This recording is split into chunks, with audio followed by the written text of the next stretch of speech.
lies the road to war, because those voices don't speak for the rest of us. You and I know and do not believe that life is so dear and peace so sweet as to be purchased at the price of chains and slavery. Or should Moses have told the children of Israel to live in slavery under the Pharaoh? Should Christ have refused the cross? Should the patriots at Concord Bridge have thrown down their guns and refused to fire the shot heard round the world? The martyrs of history were not foolish, and our honored dead who gave their lives to stop the advance of the Nazis didn't die in vain. Where then is the road to peace? Or the simple answer after all? You and I have the courage to say to our enemies, there is a price we will not pay, there is a point beyond which they must not advance. Welcome to another episode of Freedom Radio. What you know you can't explain, but you feel it. You felt it your entire life, that there's something wrong with the world. You don't know what it is, but it's there, like a splinter in your mind, driving you mad. In Israel, you can't even order a cheeseburger at McDonald's without your vaccine passport. You can't eat. You can't work. You can't buy or sell. And totalitarians use these visions to convince the population that the utopian end justifies any and all means, be it mass surveillance, censorship, widespread oppression, mass imprisonment, or even the extermination of groups of people, or as Barry Goldwater explains, those who seek absolute power, even though they seek it to do what they regard as good, are simply demanding the right to enforce their own version of heaven on earth. And let me remind you, they are the very ones who always create the most hellish tyrannies.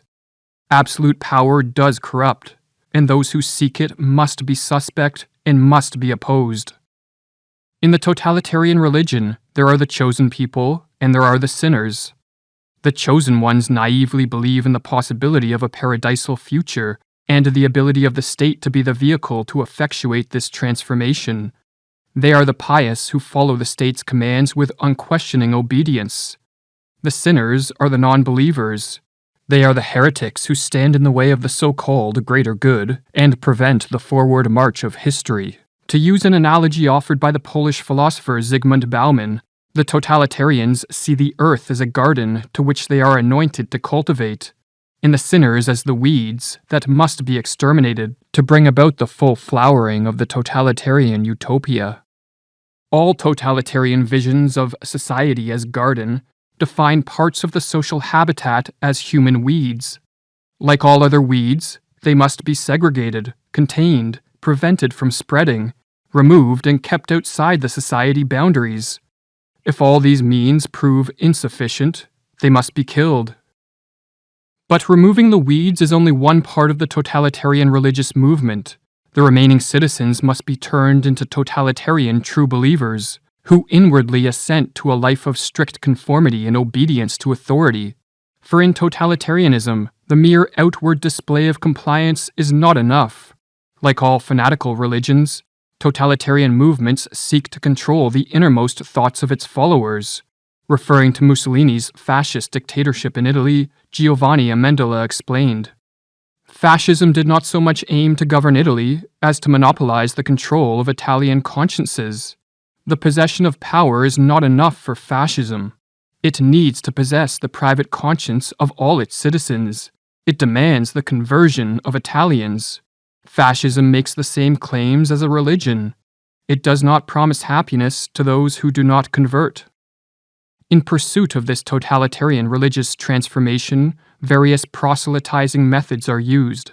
Two of these are demagogy and pedagogy, the former being the spreading of state propaganda through art, literature, music, plays, and festivals, and the latter being the ideological indoctrination of the youth via compulsory schooling. The strategy of terror and love is another technique used to proselytize the masses into the totalitarian religion.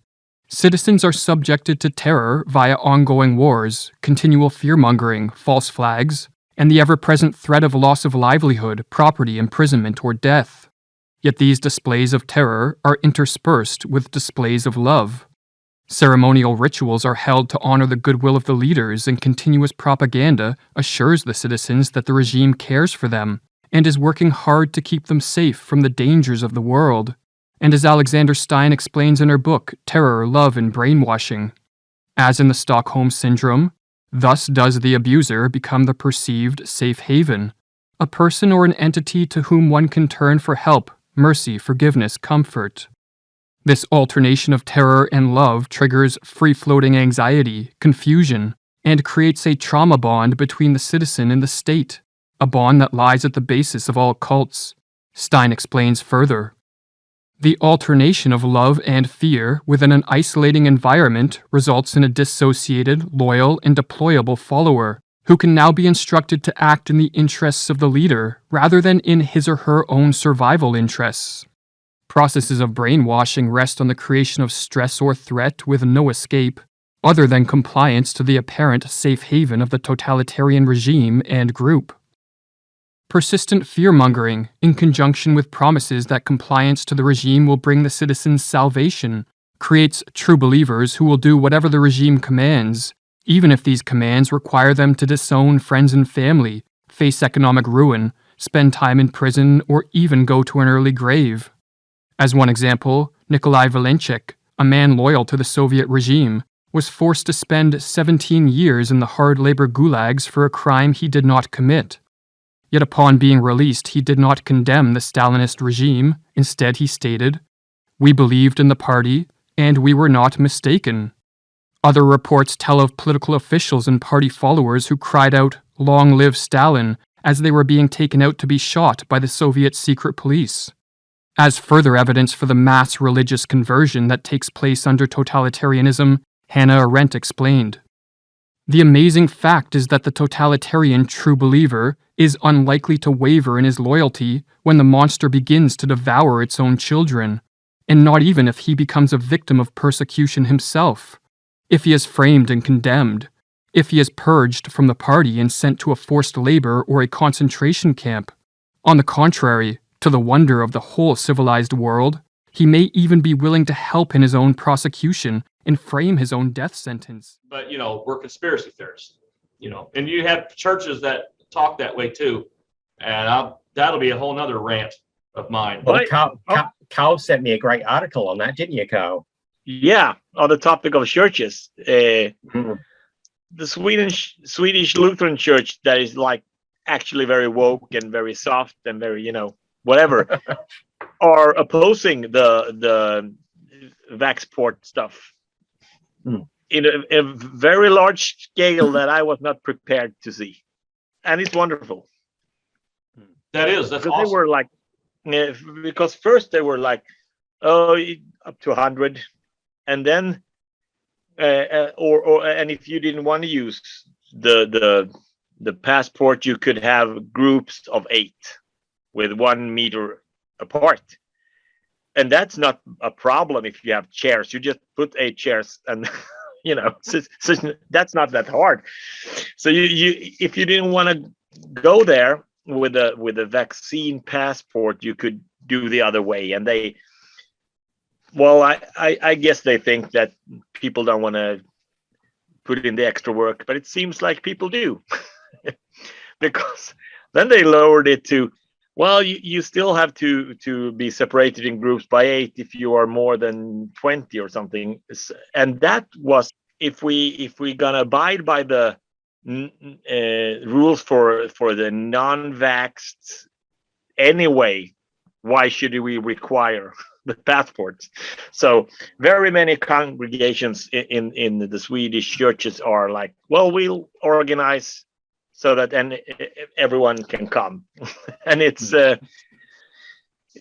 think about the paperless people, and they think about immigrants that are here, hiding, and they think about that no one should have to identify, like show identification to go to church, and it's all these. Yeah. My reason is like mainly no, because fuck you. But absolutely, right. Yeah, absolutely. But that's me.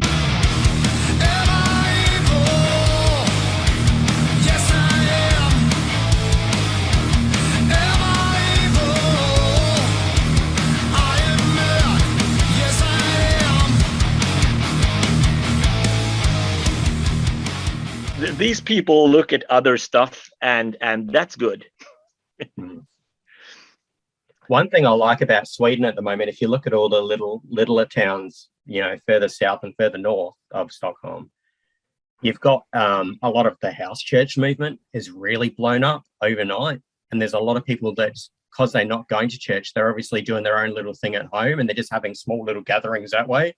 A lot of people I'm talking to, and it just seems to be a thing that's come out of nowhere, because that's not really a thing that takes place or happens in Sweden. But there are those that are in the house church movement now, and I'm shocked by that. There actually, I'm going to disappoint you there, because that actually has been going on for a while. The numbers churches are growing. Yeah, many churches are organized around home. We call it home groups. Oh yeah. So you go to church like usually, but you also have home groups, like you meet in smaller groups. So I guess it's more focused on that, but it has been a part of maybe not of the Swedish state church so much, but like Pentecostals and all that. Yeah, it's very common that you have cells, and then you have the body, or a hand, or whatever, if you count the whole Christianity as a body. But I can see how that kind of pops up, when you limit because they usually are no more than like 20 people or whatever, So yeah, because I've heard from a few people over there, especially down toward Malmo, that what's happened is that because they've actually just stopped meeting, because they're following what's happening around the world, and they don't want anything to happen. So they've kind of splintered a bit and done their own things in their little houses, and they said it just seems to be more and more and more that it's happening. It's just increased tenfold. And I think if that's the state of where the church is going, when we're looking at what's happening everywhere, it can only kind of be a good thing, because it's kind of encouraging the spread of Christianity in one sense, regardless of what the state imposes. Which is what always happens every time that the state tries to squash it. It grows. Every Absolutely. Time.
All right, that's another episode of Patriot Extreme Radio, talking about all kinds of stuff today. Thank you, Carl, once again. Thank you, Josh, once again. And everybody say goodbye to all our lovely fans out there. So go ahead, Carl and Josh, say goodbye. Yeah. Oh, you got to actually say goodbye. That way the camera will swap to you. Okay. Goodbye. There Goodbye. Sayonara. Sayonara. All right. Till next time, catch us again. Patriot Extreme Radio. We love you guys. Stay metal. I shall not want for nothing. He makes me lie down in the green pasture. He greases up my I know you're out there. Because He those gives me voices kung don't fu feel in the for face the of my rest of us. enemy. You and I know that you're afraid. Do not believe that life You're afraid is of so us. dear and peace so sweet. You're afraid of Purchase change. The price of change and slavery. I don't know the future. I didn't come here to tell you how this is going to end. I came here to tell you how it's going to begin. I'm going to hang up this phone, and then I'm going to show these people what you don't want them to see. I'm going to show them a world without you. And our A honored world dead without gave rules their and lives controls, for without the borders or American boundaries. government. Didn't A die world in vain. where anything We're is then possible. peace. Where we go from there is a choice I leave to you.